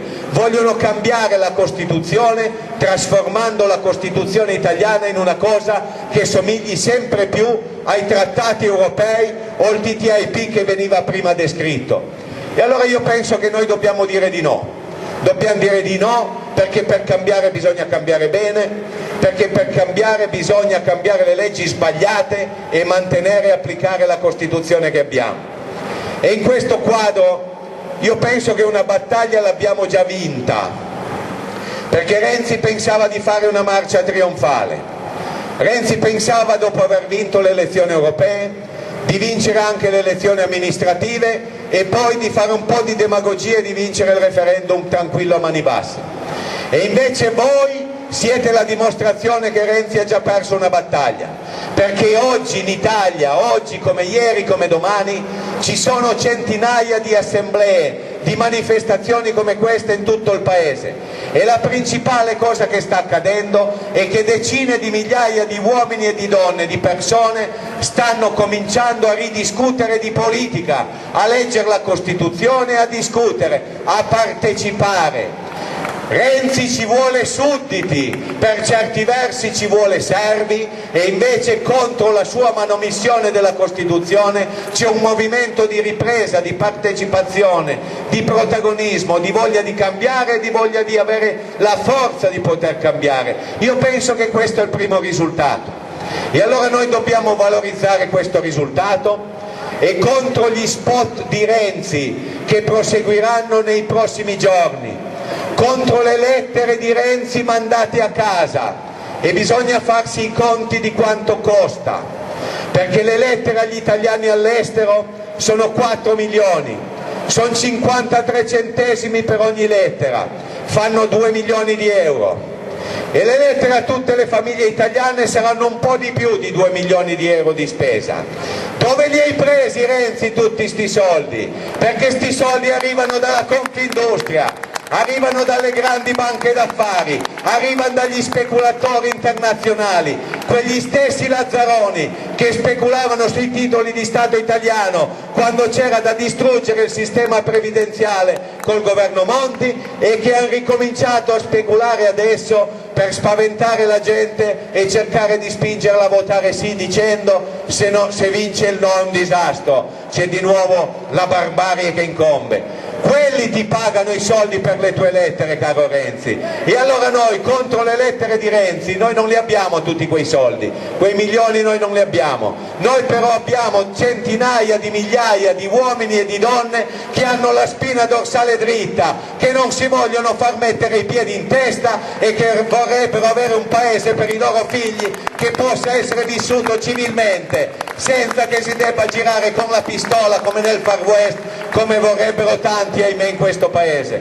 E allora noi dobbiamo fare una cosa nei prossimi giorni, che ognuno di noi, ognuno di voi deve farsi la lista degli amici, dei parenti, delle ex fidanzate e degli ex fidanzati, di quelli con cui non discute mai di politica, ma non bisogna lasciare le persone indecise su che cosa votare da sole davanti al televisore a sentirsele pirlate dal ciarlatano di Firenze. Bisogna andargli a parlare, bisogna discutere, bisogna spiegare le nostre ragioni, con una battuta dove ci viene fatta una battuta, con un ragionamento un po' più ampio dove è possibile, ma noi dobbiamo usare la nostra arma, che è la nostra credibilità personale, del fatto di fare politica, di essere impegnati per il bene comune, nell'associazionismo, nel sindacato, nel cercare di rendere questo mondo un po' migliore. Noi dobbiamo usare la nostra credibilità per andare a parlare con tutti gli uomini e le donne che non hanno ancora deciso che cosa fare, convincerli ad andare a votare e convincerli ad andare a votare no, perché questa Costituzione è da difendere, questa Costituzione è da applicare, non da manomettere. E allora questo dobbiamo fare nei prossimi giorni, e lo dobbiamo fare con una consapevolezza.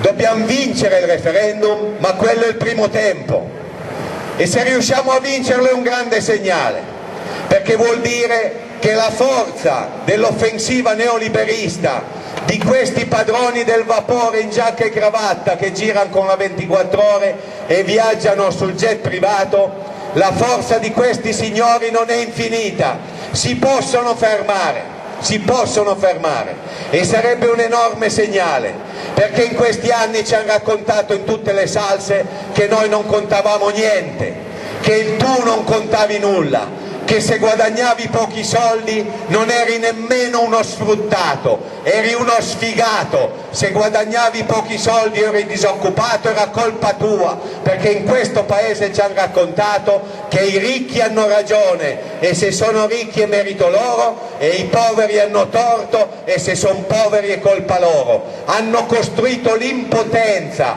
hanno costruito il senso di impotenza e di frustrazione. Una vittoria del no sarebbe un bel segnale di protagonismo per dire: caro signor Renzi, non sei onnipotente, anche se a volte il tuo delirio te lo fa pensare. Si può fermare lo strapotere di questi signori, delle vacche e dei loro soldi, si può fermare, ma quello è solo il primo tempo della partita.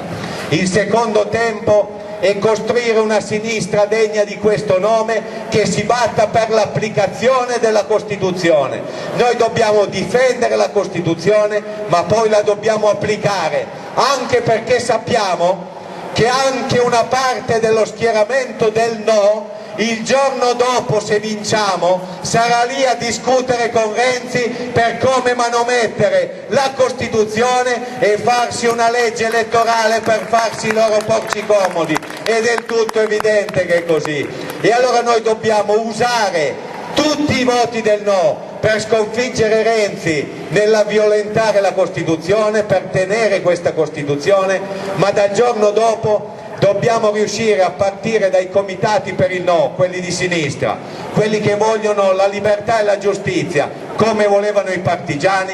Dobbiamo partire da lì per costruire, come diceva lo studente, un no costituente, per costruire un processo costituente di una sinistra che sia una sinistra antiliberista, autonoma e alternativa dal Partito Democratico come dai socialisti europei, che hanno fatto solo disastri in questi anni assieme ai popolari e ai liberali, contro tutti questi che hanno cercato di fare carne di porco delle conquiste fatte dai lavoratori, dai giovani, dalle donne in questi anni. Dobbiamo costruire una sinistra che si ponga l'obiettivo di riuscire ad applicare questa Costituzione. E allora io questo è l'invito che vi faccio: passiamo i prossimi giorni pancia a terra a parlare con tutti e tutte per difendere questa Costituzione e per invitarli a votare no. Vinciamo questo referendum, perché ce n'è bisogno, e c'è bisogno di un segnale di fiducia, di rottura del senso di impotenza, di rottura del senso di isolamento che c'è oggi tra la nostra gente, ma usiamo quel no per costruire una sinistra degna di questo nome, che provi in questo Paese a sconfiggere le destre, quelle tecnocratiche, quelle liberali, quelle fascistoidi e nazistoidi che ci sono, per ricostruire un paese degno di questo nome, come quello che volevano fare i partigiani e le partigiane quando hanno combattuto in montagna. Molta gente è morta per questa Costituzione, abbiamo l'imperativo morale di difenderlo, ma abbiamo l'imperativo politico di provare ad applicarla e di costruire un paese migliore. Compagni e compagne, amici e amiche, cittadini e cittadine, al lavoro e alla lotta, perché possiamo vincerlo, ma dipende tutto da noi, da quello che saremo capaci a farlo. Facciamolo fino in fondo.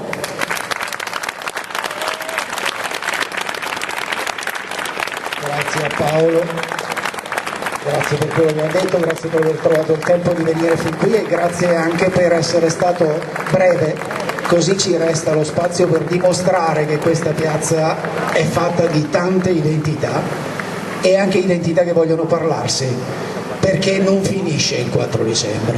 Chiamerei Federico e Clash City Workers. No. Beh, il nome era giusto. Beh, grazie insomma di essere qui, grazie anche di questa iniziativa, perché parlare del referendum, parlare della riforma costituzionale è sempre più necessario. L'abbiamo visto in questi mesi, anche se forse è iniziato tardi. Il Comitato per il No da mesi va avanti, ma forse se ne è iniziato a parlare troppo poco perché dobbiamo costruire qualcosa che va oltre il no, che va oltre il referendum. Come è stato detto prima, noi dobbiamo parlare e dire no, parlare in questi giorni, convincere, organizzarci per qualcosa che viene dopo il 4 dicembre, qualcosa che riesce a costruire partecipazione politica e che ci consente di usare il no per dire qualcosa in più, per riprendere in mano quei temi che purtroppo sono stati abbandonati anche dalla sinistra istituzionale, dalla sinistra anche di movimento, riprendere in mano le questioni del lavoro, riprendere in mano i diritti sociali, riprendere in mano le conquiste che sono stati fatti negli anni con le lotte, quindi riprendere in mano le lotte, riportare al centro del discorso politico la capacità di organizzarsi, la capacità di prendere in mano le nostre vite, nei luoghi di lavoro, nello studio, nella società in generale, nei quartieri, nelle piazze, riprendere in mano la capacità di dire no, ma di dire anche sì, cioè di costruire il nostro percorso politico, il nostro discorso. In questi giorni noi stiamo facendo in tutta Italia, dove ci siamo, una campagna popolare. Abbiamo detto non possiamo limitarci a quelle che sono delle forme su cui siamo abituati. Abbiamo ripreso in mano forme di organizzazione, di propaganda che forse tanti magari con qualche anno più di me hanno conosciuto, che però forse sono sparite. Abbiamo iniziato a girare con le macchine, con i megafoni sopra, in questi giorni a Padova abbiamo fatto i quartieri a sud, la prossima settimana andremo in Arcella, al Portello e via dicendo, per dire no, a far arrivare dentro ogni casa, portare volantini, parlare con la gente, confrontarsi e discutere, perché un no non basta, il no non è sufficiente, dirlo, non è sufficiente dare i volantini che parlano del no, ma bisogna costruire organizzazione. Per fare questo quindi bisogna parlare anche di quei temi che sono stati espulsi dal discorso pubblico. Questo voto è un voto anche contro Renzi, non possiamo limitarci agli aspetti tecnici di questa riforma, non possiamo limitarci a dire no alla riforma costituzionale o diciamo applichiamo la Costituzione. La Costituzione dove dice che bisogna avere il pareggio di bilancio non la vogliamo applicare, vogliamo andare oltre a questo, però per farlo dobbiamo rimettere il potere nelle mani del popolo, rimettere il potere nelle mani del popolo vuol dire democrazia e questo dobbiamo fare.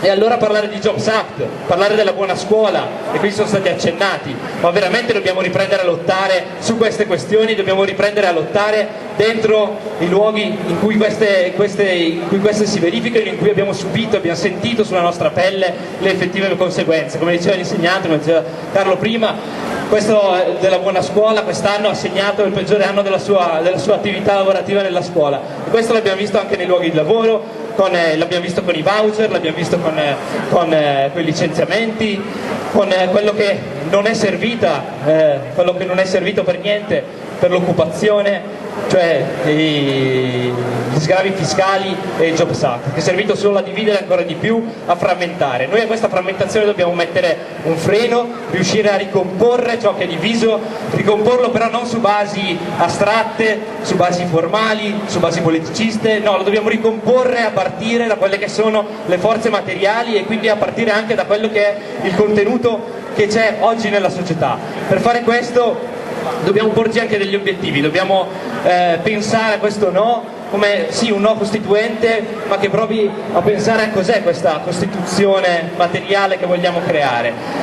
E allora porsi l'obiettivo di non semplicemente riprendere, recuperare quello che abbiamo, perché quello che abbiamo è il frutto delle lotte, ma è possibile solo dentro le lotte. Si diceva un tempo, forse la libertà è possibile solo nella lotta per la liberazione, e allora dobbiamo provare a riprendere questa lotta per la liberazione, e questo ci consente di distinguerci, perché non ci basta che l'orologio segni rotto, segni 2 volte. Quell'orologio, quel tempo che segna quell'orologio lo vogliamo completamente trasformare, ribaltare. E allora pensare a quali sono gli strumenti per trasformare e ribaltare questo, per creare un tempo nuovo e una vita nuova, più dignitosa, più umana, capace di non porsi più uno contro l'altro, bensì in cooperazione. Questo deve essere quello che andiamo a pensare e a costruire da qui in avanti. Passare questi 15 giorni che ci mancano al voto, non semplicemente a guardare al passato, ma soprattutto a guardare al futuro, e parlare del referendum, parlare del no, guardando al futuro. Grazie Federico. Vi prego, non andate via, perché è importante dare la misura di quanti sono i pezzi di persone, di partiti, di associazioni che stanno lavorando su questa cosa e che hanno trovato importante una prima occasione per uno schieramento unitario che deve trovare altre ragioni poi per andare avanti, ma nel frattempo se c'è Attilio Motta per Sinistra Italiana ancora qui, Grazie Attilio.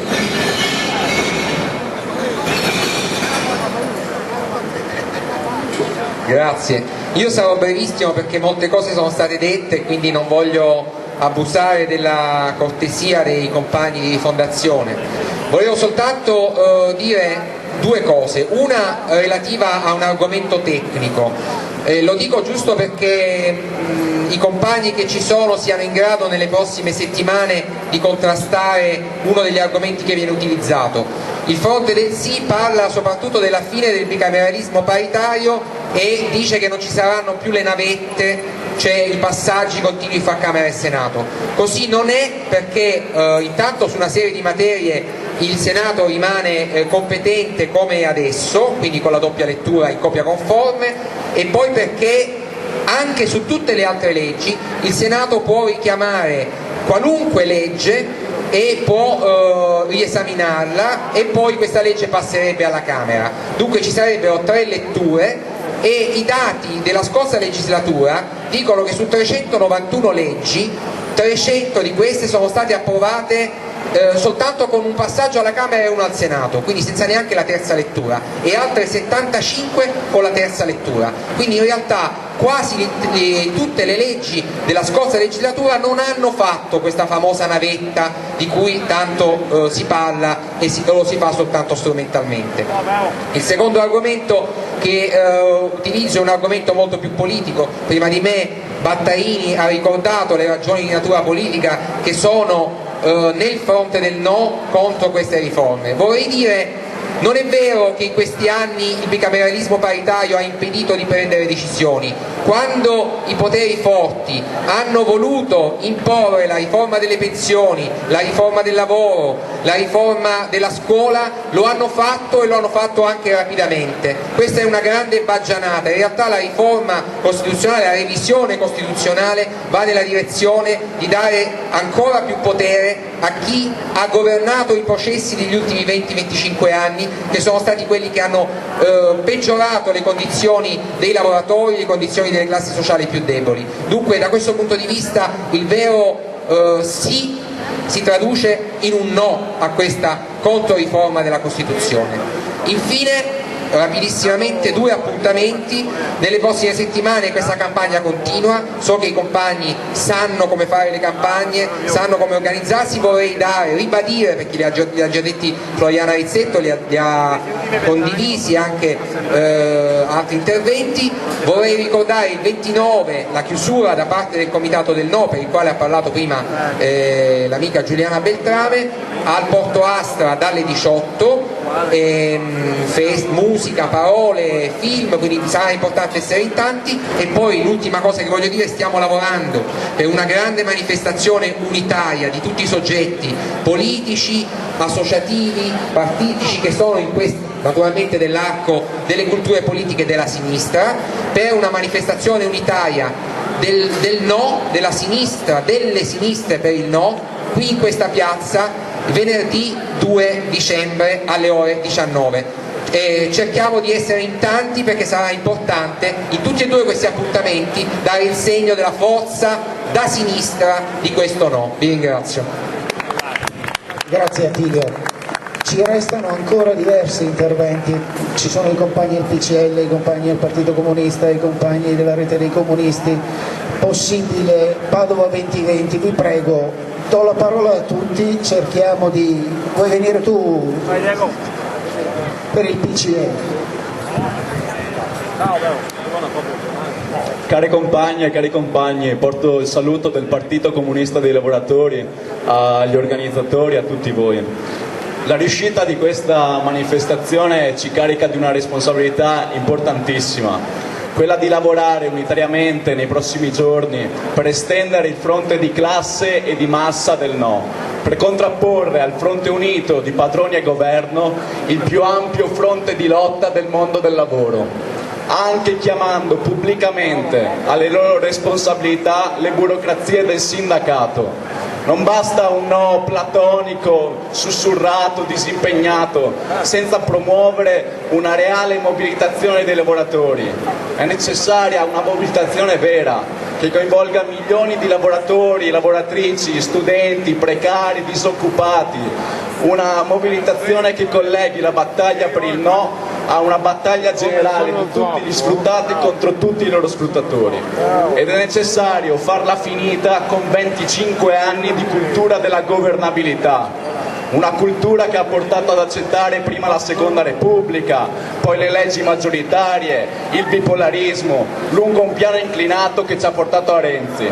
Diciamolo una volta per tutte, i lavoratori, le lavoratrici, i giovani, i disoccupati, i precari non hanno nessun interesse a garantire la governabilità dei padroni, non hanno nessun interesse a stabilizzare i governi che sono i governi che li massacrano, hanno l'unico interesse di battersi per una rappresentanza proporzionale delle loro ragioni e hanno interesse a battersi per una loro prospettiva alternativa di governo. E una loro prospettiva alternativa di governo non può che essere un governo delle lavoratrici e dei lavoratori, basato sulla loro forza e organizzazione.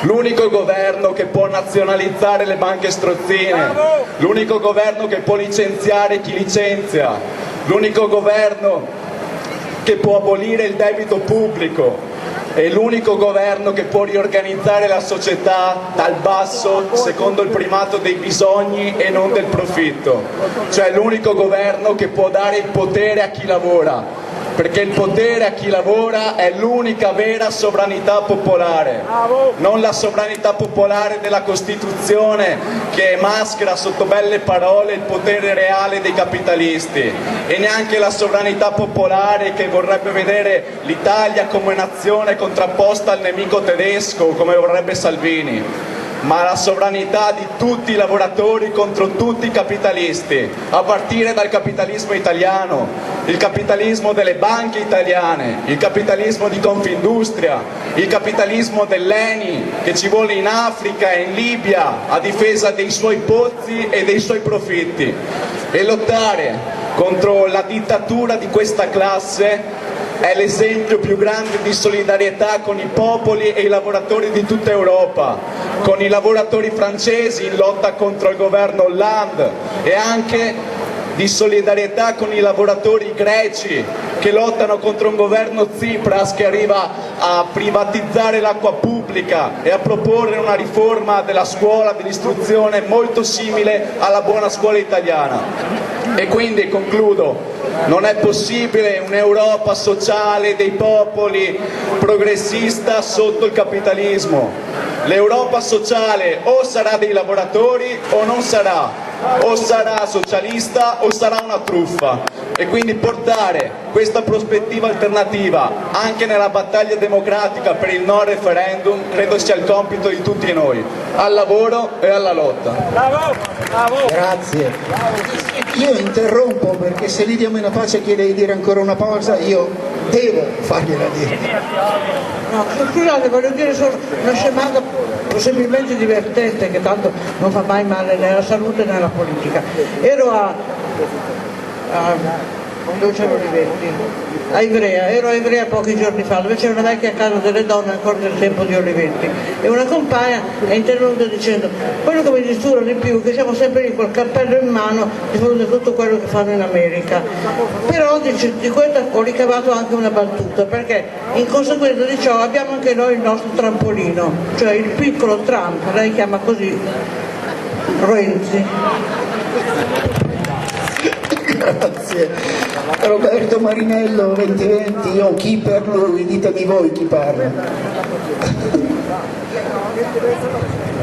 Buonasera a tutti, sono Roberto di Padova 2020, credo che sia detto tutto, quindi non voglio tediarvi oltre. Ovviamente Padova 2020 è dal primo momento schierata per il no, e per noi che siamo soprattutto qui a Padova una forza che si occupa del territorio e della partecipazione dal basso, credo che quello che ci siamo sentiti dire questa sera rispetto soprattutto ai cambiamenti del titolo quinto, alla impossibilità comunque adesso dal basso, dalla regione, dalla provincia, ovvio la Regione in questo momento, specie qui nel Veneto, non ha fatto un buon uso del territorio, ma in qualche modo noi pensiamo che comunque debba restare in capo al territorio. Pensate per esempio che proprio in questo periodo qui nel nostro territorio c'è una lotta di popolo contro l'uso dei rifiuti nei cementifici della Bassa Padovana, che sarebbe impossibile se dall'alto fosse già deciso tutto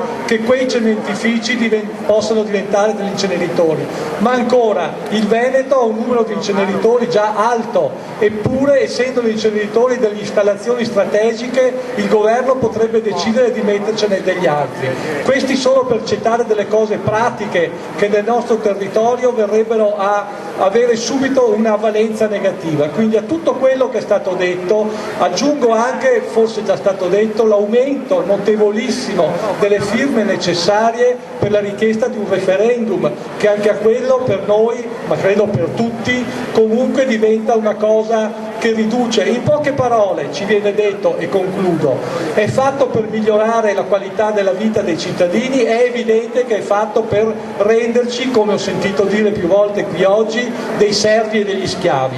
A questi noi proprio non ci stiamo, perché dal territorio, dal basso, diciamo con forza un no, e su questo ci stiamo muovendo insieme a tutti gli altri. Grazie.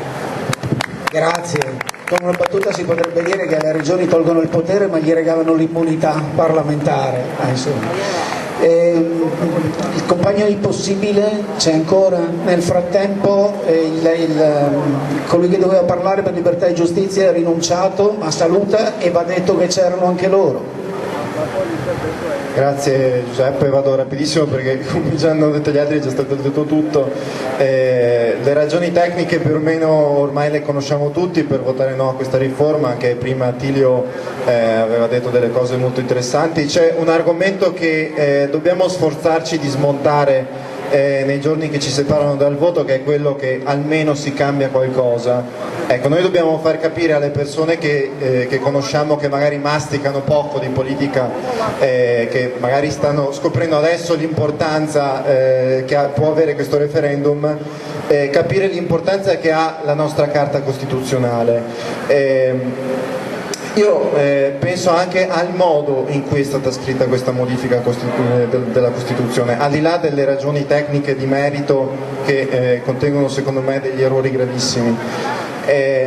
Io penso che la fonte suprema del nostro ordinamento non possa essere scritta in certi passaggi, un testo che dovrebbe essere di una chiarezza cristallina, prestarsi a interpretazioni contraddittorie. I senatori sono elettivi, no? Non è vero, vengono scelti dai cittadini, cioè il fatto stesso che si presti a delle contraddizioni nell'interpretazione secondo me è una cosa gravissima. Non si può scrivere un articolo della Costituzione come l'articolo 70 che partiva da 2 righe, che diventa come il testo di un decreto attuativo ministeriale. Già questa cosa secondo me è inaccettabile. Dobbiamo far capire alle persone che ci circondano, che frequentiamo nei luoghi di lavoro, che magari sono indecise su cosa votare, se votare sì o votare no, o se proprio non andare a votare, l'importanza di questi argomenti, e concentriamoci ovviamente, come è già stato detto, su queste persone, più che litigare con chi è già convinto per il sì o per discutere tra di noi che siamo già convinti per il no. E chiudo dicendo una cosa: anche il modo in cui viene propagandata questa riforma secondo me è molto poco rispettoso anche dell'intelligenza dei cittadini.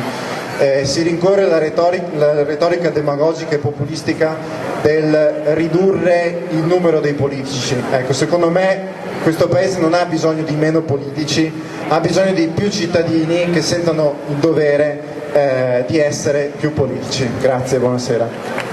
Grazie. Altra Europa, vedo lì. Spartaco Itieri. È colpa di Beppe che ha insistito che io parlassi, perché qui alle spalle c'è una bandiera dell'altra Europa, però tutti ricordiamo, tutti abbiamo presente questa esperienza di 2 anni fa, che è nata con molta speranza di poter costruire effettivamente qualcosa di nuovo, di poter riaggregare finalmente la sinistra, e regolarmente non c'è riuscita, è inutile nasconderselo.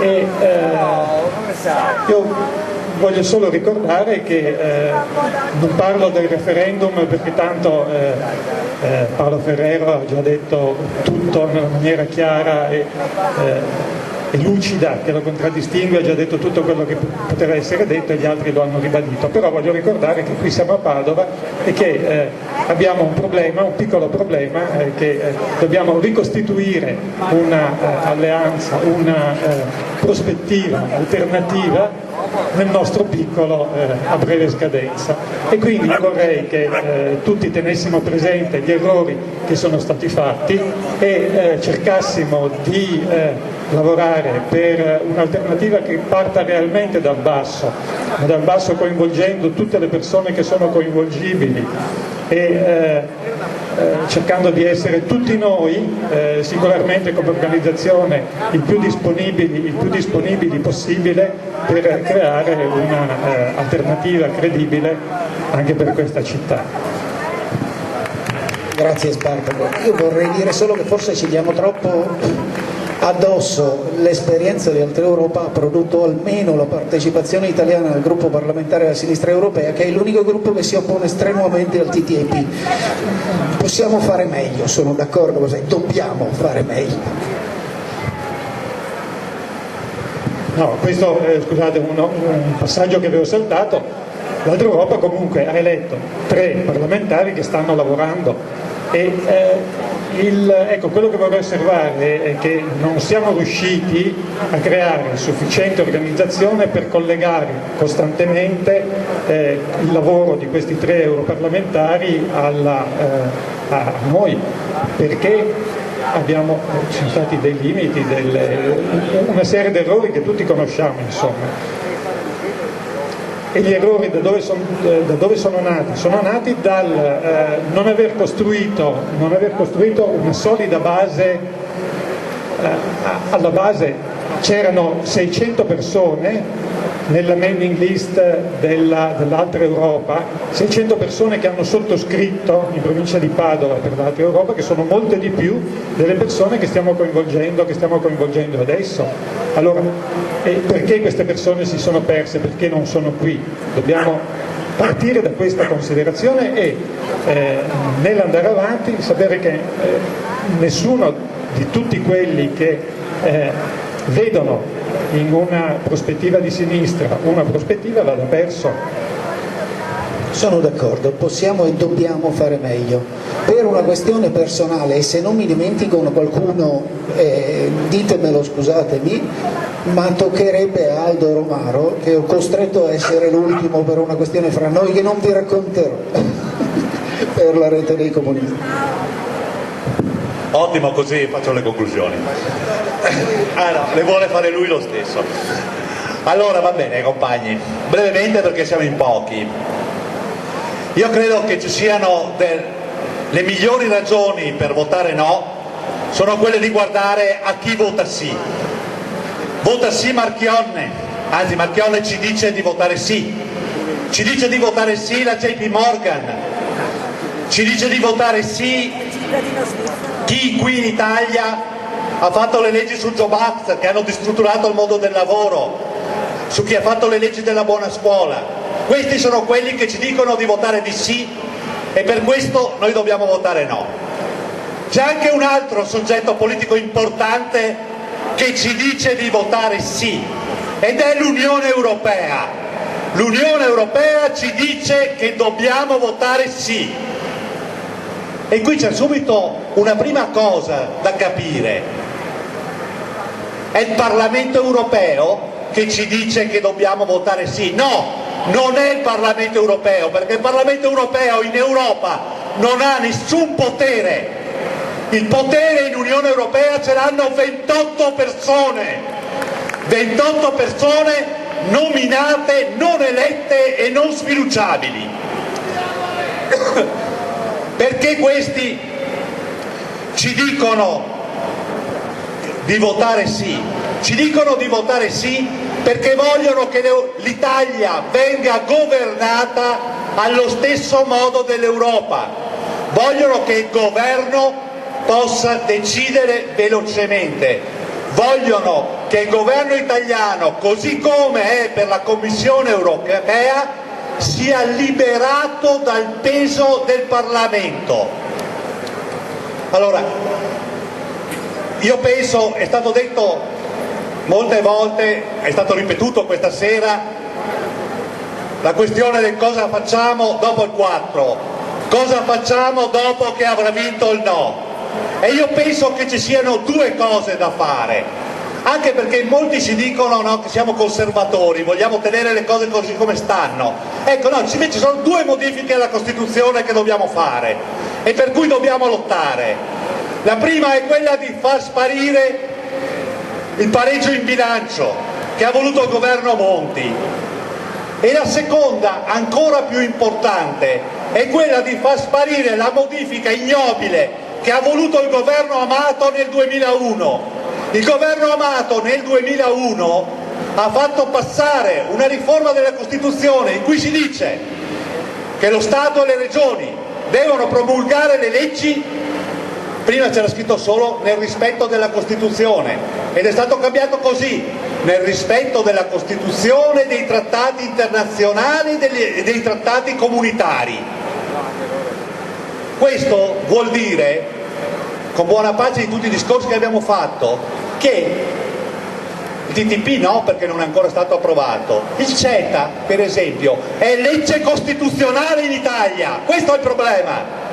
Allora, così come sono leggi costituzionali in Italia il trattato di Maastricht, così come sono leggi costituzionali in Italia tutti i trattati fatti dall'Unione Europea.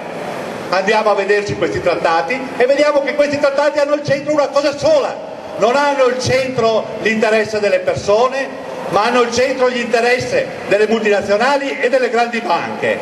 Non gli interessa la crescita della società, non gli interessa la crescita delle persone, gli interessa solo la crescita dei profitti. Per cui ecco, la proposta che facciamo noi è questa: dopo che avremo vinto, capitalizziamo il no e costruiamo una battaglia per cambiare noi la Costituzione in una direzione che vada al contrario di quella che vuole l'Unione Europea e di quella che vuole la Commissione Europea e la Banca Centrale Europea. Grazie Aldo. Al di là degli scherzi non farò conclusioni, voglio solo dire che mi pare che abbiamo spiegato bene le ragioni del no di coloro che vogliono andare avanti contro le ragioni del sì di coloro che vogliono aggiustare le leggi per adeguarle ai loro porci comodi e ai loro comportamenti anticostituzionali e antisociali. Abbiamo spiegato le ragioni di coloro che voteranno no per il lavoro, per i precari, per i disoccupati, per i pensionati, per la sanità. Abbiamo spiegato le ragioni del no dei progressisti. Adesso non ci resta che andare fuori e dirlo agli altri e vincere questo referendum.